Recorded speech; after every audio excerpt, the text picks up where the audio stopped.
송파문고 심야 책방 시작하겠습니다.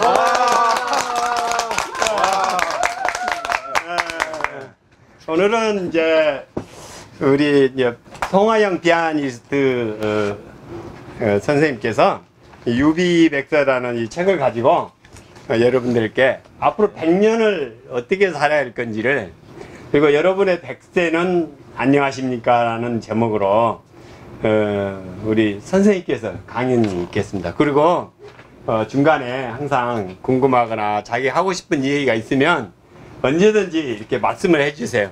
그래서 이렇게 오늘 행사가 좀 재밌게 진행되었으면 좋겠습니다. 우리 송하영 피아니스트 소개하겠습니다. 네, 반갑습니다.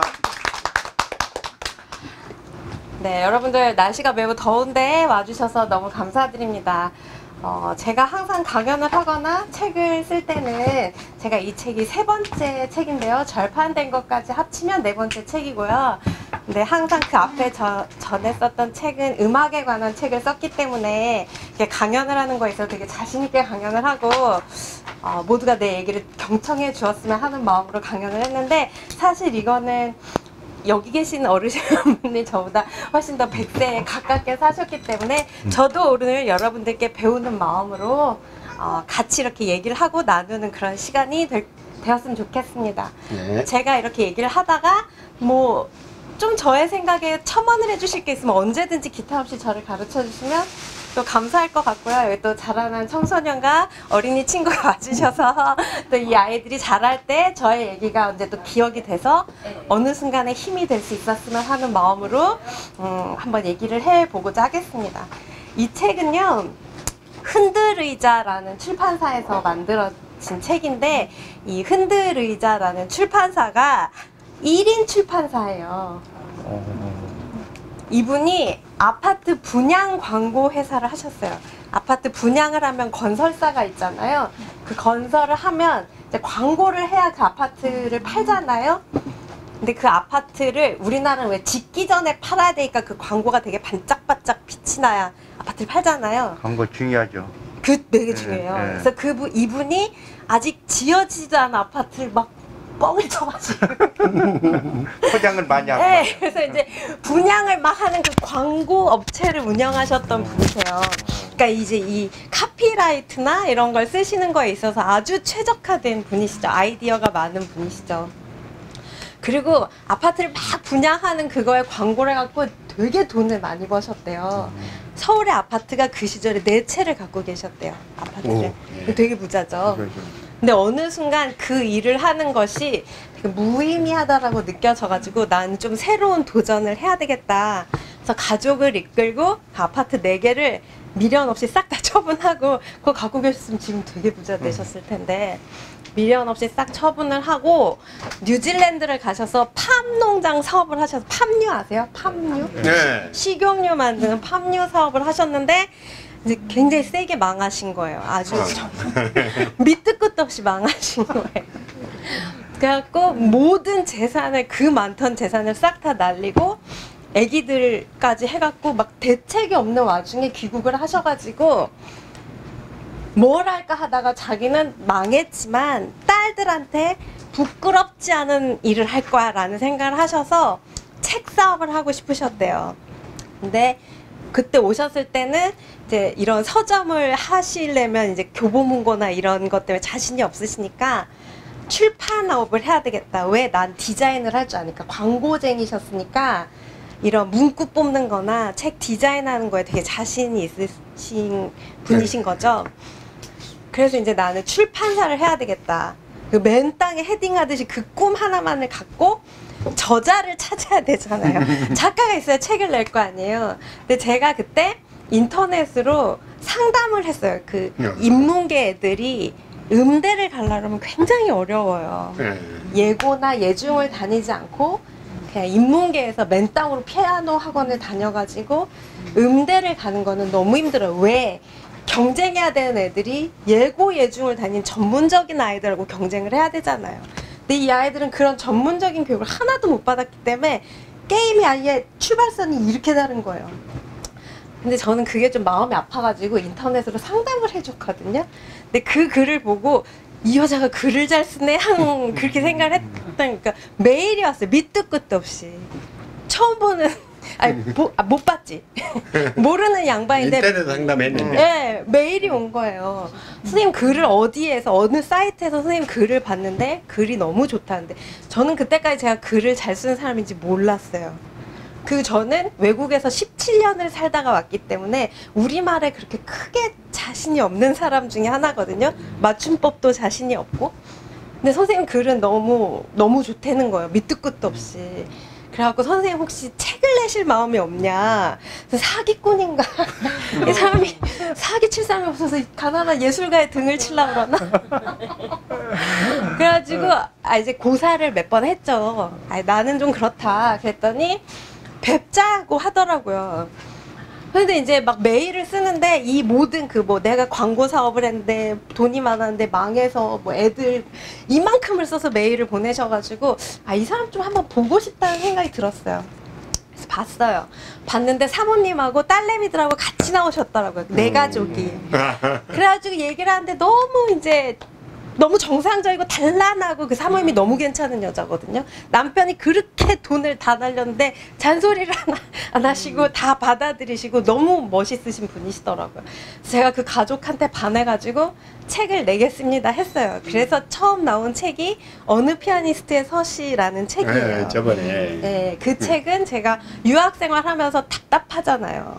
말할 사람 없고 외국에 혼자 있고 엄마도 보고 싶고 그럴 때 일기를 막 썼어요. 글을 쓰는 건 되게 사춘기 방황을 잡는 되게 좋은 그게 되는 것 같아요. 그래서 일기를 막 썼었는데 그거를 모아서 보여드리면서 이게 책이 될까요? 그랬더니 너무 좋은 책이 될 것 같다. 그래서 제가 그걸 2주 만에 앉아가지고 막 고쳤어요. 문맥에도 맞게 고치고 철자법도 고치고 막 이렇게 고쳐가지고 2주 만에 그 원고를 드렸는데, 그분이 이제 밤새 이런 디자인을 하셔가지고 책을 내서 어디다 냈는데 청소년 권장 도서가 돼버린 거죠. 그래서 나도 부자가 됐지만 그 책 하나로 출판사 사장님이 한 번에 일어나시는 계기가 되신 거예요. 왜냐면 청소년 권장 도서가 되면 의무적으로 모든 학교가 그 책을 사야 돼요. 중학교, 고등학교. 근데 우리나라의 중학교, 고등학교가 얼마나 많아요. 그리고 도서관들도 동네마다 많잖아요. 그래서 그게 인연이 됐어요. 나도 그분께 고마운 마음이 들고, 왜냐면 인세를 정말 바로바로 아주 잘 주셨으니까. 그리고 그분도 나에게 은인이다 너는. 그런 마음으로 이제 서로 되게 좋은 관계가 됐죠. 그리고 그분은 무엇보다도 저의 글을 되게 높게 평가하세요. 내가 어디 가서 글을 잘 쓴다는 얘기를 그분한테 처음 듣고 2번 다시 못 들었으니까. 그러니까 글 되게 잘 쓰시네요. 이렇게 얘기를 잘 사람들이 안 하잖아요. 근데 이렇게 그걸 보고 나의 가치, 내가 몰랐던 나의 가치를 찾아서 인정해 주신 분이라 나는 당신이 내 은인이다라고 생각을 한다. 그렇게 각자의 사연을 가진 작가들이 8명인 거예요. 이 8명. 또 각자의 시간을 보내는 데 있어서 저는 아무래도 예술을 향유하는 것이 인생을 값지게 하는 거에 되게 좋은 중요한 일이다라고 생각할 수밖에 없어요. 저는 예술가이기 때문에. 또 다른 사람은 어떻고, 또 한의사는 건강에 대해서 또 중요하게 얘기를 하고, 그래서 이 책을 보면 다양한 전문 지식을 이렇게 재밌게 지루하지 않게 접할 수 있다는 게 이 책의 아주 큰 장점인 것 같아서 여러분들이 읽어보셨으면 좋겠다는 생각을 합니다.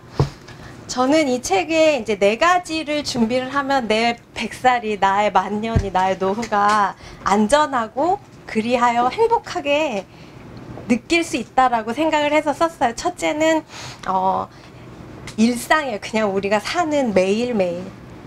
제가 몇 년 전에 어느 영화를 봤는데 위대한 소원이라는 영화를 봤어요. 그게 완전히 이제 좀 독립 영화, 완전 B급 영화거든요.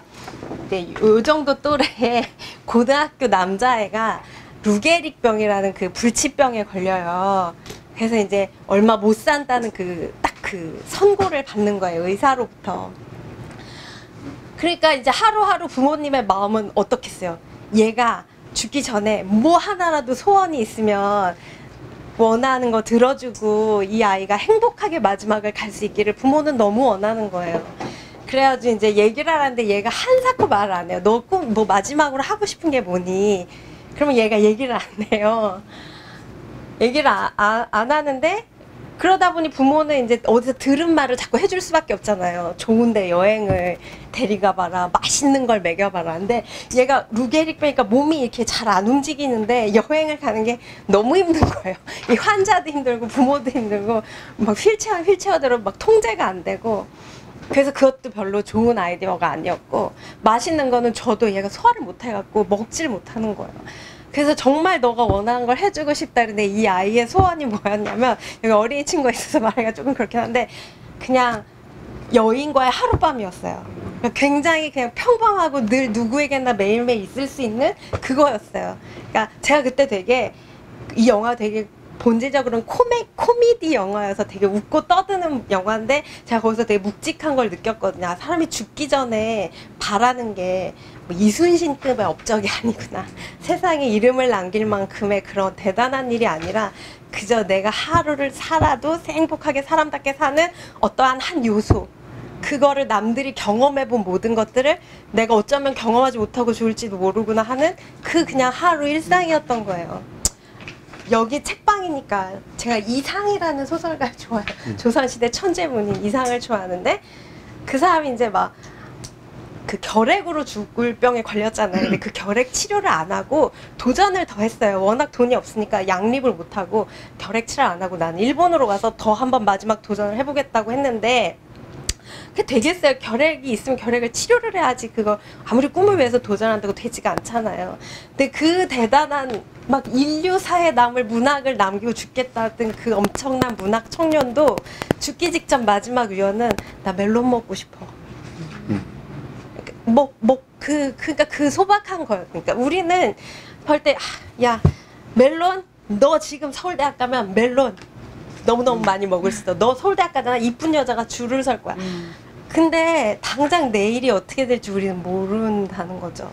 그래서 하루의 행복을 양보하고 미래를 위해서 뭔가를 하는 게 좋을 수도 있어요. 그걸 하지 말라는 건 아니에요. 우리가 그런 걸 안 하면 또 인생에 발전이라는 게 없으니까. 근데 너무 그것 때문에 나의 일상을 그냥 뭐랄까 희생하는 거 그거는 좋지 않은 것 같아요.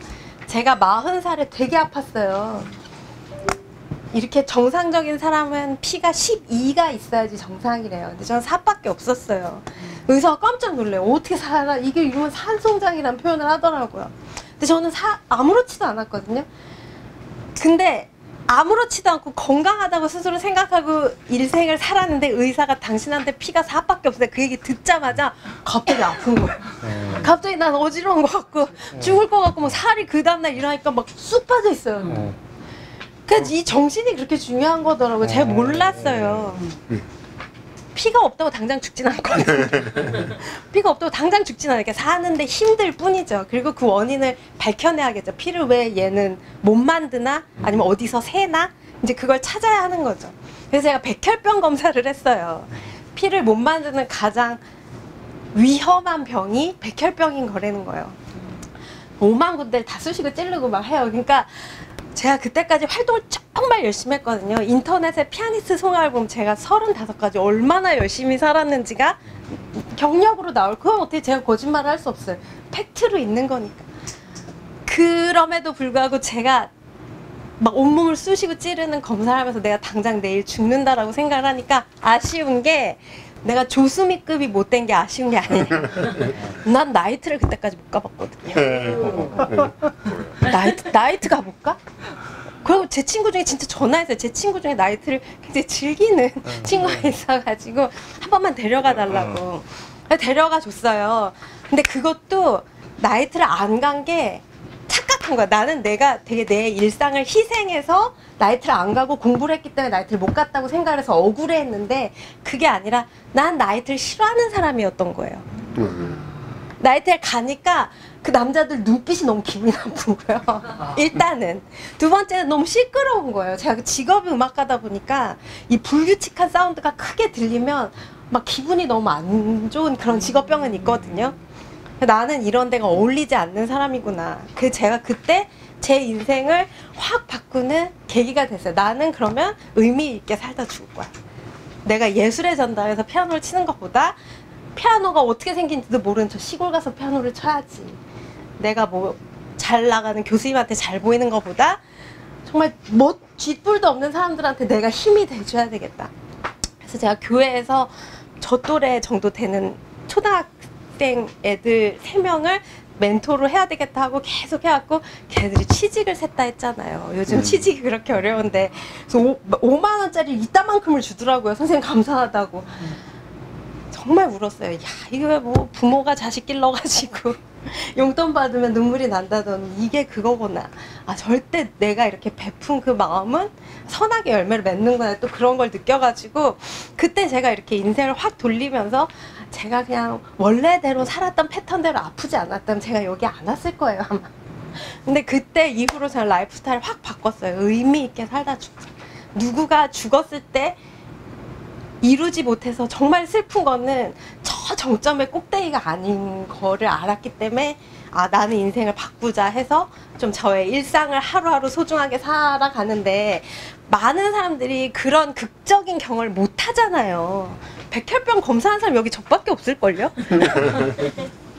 그렇기 때문에 되게 무지개 너머를 가면 뭔가 대단한 게 있을 거라고 생각을 하는데 생사의 강을 한번 넘었다 온 제가 봤을 때는 무지개 넘어가봐야 아무것도 없다는 거죠. 그냥 똑같은 세상인 거라는 거니까 너무 거기에 막 환상을 가지고 희생하고 내 아이를 막 푸시해서 몰아붙이고 그래서 이 아이의 오늘을 불행하게 하고 오지도 않을 내일의 행복을 위해서 그렇게 할 필요는 없다. 그래야 내가 나머지 100살도 행복하게 살 거라는 생각을 했어요. 제가 좋아하는 철학자 중에 장자가 한 말이 있어요. 구부러진 소나무가 1000년을 산대요. 똑바르게 멋지게 자란 소나무는 당장에 베어진대요. 배도 만들고 종이도 만들고 근데 구부러진 소나무는 절대 베지 않는다는 거죠. 덕분에 난 구부러졌으나 오래 누리고 살 수 있고 절름발이 자라가 천리길을 간다는 거예요. 사지멀쩡한 자라는 금방 잡아먹혀요. 보양식이니까. 근데 이렇게 절름발이 자라는 안 먹게 되잖아요. 그러니까 나의 약점이 나에게 보탬이 돼서 돌아올 수도 있다. 그러면 또 이렇게 사춘기 애들 앞에다 놓고 강의하면 한 번쯤 애들이 삐뚤어진 질문해요. 그럼 나 삐뚤어질래요. 구부러질래요. 절름발이 될래요. 막 이래요. 굳이 그럴 거 없다니까. 굳이 그럴 거 없어. 왜냐면 너의 인생에는 단점이 너무 많을 거야. 굳이 삐뚤어지지 않아도. 왜냐면 우린 다 그런 사람들이니까. 굳이 그렇게 하지 말고 안 되는 일이나 되지 않은 일이나 이룰 수 없는 일을 꿈꾸고 있다면 당장 그건 그냥 담담하게 받아들여라. 그래야 너의 남은 삶이 행복할 거다라고 이제 스스로에게 얘기하는 걸로 일상이라는 걸 썼고요. 그 다음에 늙어가지고는 우리가 노동을 할 수가 없잖아요. 일을 못 하잖아요. 그러니까 돈이라는 게 참 중요할 것 같아요. 우리가 일을 할 수 있는 나이는 정해져 있잖아요. 그리고 저는 예술이 직업이기 때문에 그냥 일반 사람보다는 빨라요.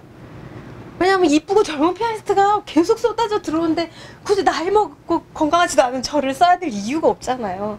근데 그거에 대해서도 받아들여야 된다라는 생각을 했어요. 그런 면에 있어서 그런 이제 뭐 아까 얘기한 장자의 철학 이론들이 저를 되게 많이 깊이 위로를 하는데 노동이라는 거에 대해서 한비자라는 사람이 있어요. 춘추 전국시대의 법률가인데 그 사람은 이제 법률가니까 피도 눈물도 없이 얘기를 하죠. 저 같은 예술가가 아니잖아요. 프로의식이란 그러니까 물론 그 시절에 프로의식이라고 얘기는 안 했겠지만 한비자가 그러니까 제 나름의 언어로 요새 언어로 번역해서 얘기를 하자면 프로의식이란 무릇 장의사라면 모두가 빨리 죽기를 바라야 되는 게 장의사의 프로의식이라는 거예요. 그래야 내가 돈을 벌잖아요. 그리고 프로의식이란 그 슈퍼마켓 주인이 궁유라기 얘네들을 먹여 살릴 걱정을 한 건 프로의식이 아니라는 거죠. 이걸 어떻게 이문을 남겨서 팔까? 유통기간 안에 다 팔아버릴까? 이제 그게 프로의식이라는 거예요. 그것도 정말 맞는 말이긴 한데요. 그렇게 되면 나의 직업이 보람이 없을 것 같은 생각이 드는 거예요. 그 한비자의 말을 읽으면서. 내가 장의사지만 쟤 왜 빨리 안 죽지? 이렇게 바라는 거는 스스로 너무 고통스러운 일이잖아요. 그리고 타인에게도 보탬이 되는 생각은 아니잖아요. 그래서 제가 생각하는 프로의식이라는 거는 내가 똑같은 장의사지만 이 마지막 사람의 가는 그 길을 내가 최대한의 예우를 다 갖춰서 이 사람의 마지막을 내가 정말 잘 장식해서 보내드린다 라고 생각하는 게 프로의식이지 않을까? 그렇다면 내가 못할 직업이 없지 않을까? 왜냐면 나의 직업의 긍지라는 게 어떤 하찮은 직업에서도 다 생길 거니까. 내가 만약에 청소 노동자야 그러면은 뭐 이렇게 한비자처럼 시각으로 접근하면 자신의 노동이 되게 하찮아 보일 수도 있어요. 돈도 많이 안 벌리고 노동 대비 너무 뭐가 안 되는 일이니까. 근데 내가 청소를 함으로 인해서 여기 있는 사람들이 다 기분이 좋아지겠지? 나의 노동으로 인해서 세상을 빛나게 하는 거겠지 하면 그 노동이 행복하고 거기에 긍지를 가지니까 내가 청소 노동을 사는 게 그렇게 부끄럽지 않을 수 있잖아요. 그래서 그냥 노동이라는 거는 돈을 벌어서도 중요하지만 나의 존재 가치를 스스로 이렇게 값어치 있는 사람으로 여기게 할 수 있는 그런 굉장히 중요한 거기 때문에 직업에 대한 생각을 너무 돈, 얼마 벌어, 연봉이 얼마니 그런 거에 국한되지 않고 이런 직업의 긍지를 찾아냈을 때 내가 노후에 피아노를 더 이상 칠 수 없을 때 다른 세컨 잡을 구할 때 내가 내 스스로에 되게 당당할 수 있겠구나. 그럼 나는 끝까지 최대한 나의 건강이 허락하는 한까지 노동을 하면서 돈을 벌 수 있겠구나 하는 생각을 해서 돈에 대해서도 그렇게 썼고, 그 다음에 요즘은 이제 부자 싫어하는 사람 없잖아요. 부자 되는 걸 싫어하는 사람은 없고 그거를 천박한 자본주의의 논리라고 우리가 폄하할 수는 없어요. 부자 되면 좋지 뭐가 문제겠어요. 그래서 투자 같은 걸 많이 하잖아요. 요즘 젊은 애들 뭐 영끌로 뭘 한다 어쩐다 하는데 사실 그 아이들을 죄인으로 몰아붙여서는 안 된다는 생각을 했어요. 왜냐면 어떻게든 살아가지고 월급으로 내 노후와 내 지금의 삶의 질을 높이고 싶다는 그 욕심을 어떻게 죄라고 단정 지을 수가 없잖아요. 그래서 투자도 하면 좋다는 거예요. 뭐 여러분 다 제발 좀 부자가 되셨으면 좋겠어요. 부자가 되셔서 뭐 나중에 저 보면 밥이라도 한번 사주고 얼마나 좋겠어요. 근데 투자의 철학이라는 게 각자가 다 있어야 된다는 거예요. 투자의 철학을 나는 100억을 만들 거야, 200억을 만들 거야. 거기에만 목적이 있으면 그 100억과 200억이 안 됐을 때 내가 갈 땐 양화대교밖에 없는 거예요. 그렇잖아요. 너무 슬프잖아요. 근데 투자가 마음대로 될까요? 그것도 되게 어렵고 운도 따라야 되고 안 될 확률도 높고 그런 거기 때문에 그래서 꺾이지 않는 투자 철학이라는 걸 썼는데 그것도 제가 쓸 때 참고했던 책이 사마천이라는 사람이 쓴 화식열전이라는 책을 되게 많이 참고를 했어요.